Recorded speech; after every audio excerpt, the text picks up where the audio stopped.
বছর আগে এই লোকগুলো জন্মানো হয়েছে কারামতুল জনপুর রহমতুল্লাহর হাতে। আজকে তবুয়া দেয় কারামতুল জনপুর রহমতুল্লাহর বিরুদ্ধে। অথচ খোঁজ দিয়ে দেখবেন যতই নগরীগণ, যতই পুরীগণ, সব সাহেব পুরীকে যারা কাফের বলে তারা কাফের। তাদের তিনি তালাক, তাদের সন্তান সব হারামজাদা। এটা প্রমাণ করতে হলে যদি বহাস করতে হয়, আমি আজকের প্রকাশ সময় ধরে বহাস ঘোষণা করলাম। যদি আমি পরাজিত হই, শাহজালালের পাঁচ জমিন সিলেটে প্রবেশ করবো না। যদি তারা পরাজিত হয়, সিলেট থেকে ঝাড়ু দিয়ে পিঠে তাদেরকে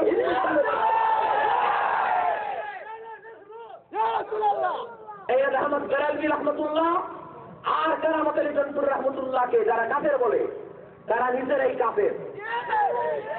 তাদের বিবি তালাক, তাদের সন্তান সব হারামজাদা। এটা প্রমাণ করার জন্য যদি বহাতে ডাকেন, আমি বহাতে আসবো ইনশাআল্লাহ। কারামতুল জনপুর রহমতুল্লাহ জ্ঞানতর কোনো মানুষ ছিলেন না। এই বাংলায় 1 কোটি লোক তার হাতে ইসলাম গ্রহণ করেছে। বলেন কোন পীরের হাতে এত লোক মুসলমান হয়েছে? বলেন যত পীর আছে বাংলাদেশে, সকল পীর আজকে ওয়াজ কইরা কারামতুল জনপুরের ফতুয়া দেন।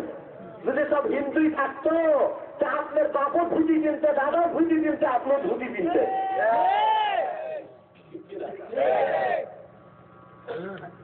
কোন বুয়ুর নিয়ম অনুযায়ী না হয়, সেটা হারাম হতে পারে।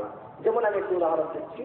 শরীয়তে গাভীর দুধ দহন না করে পানের ভিতরে দুধ রেখা কেনা বেচা হারাম।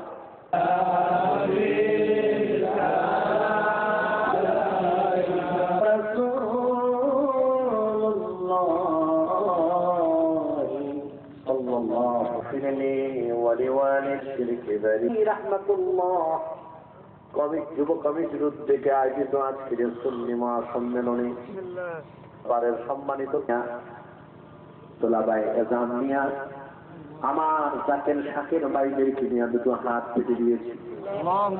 আল্লাহ তাআলা মাফ করে দাও। আল্লাহ তাআলা তোমার হাদিস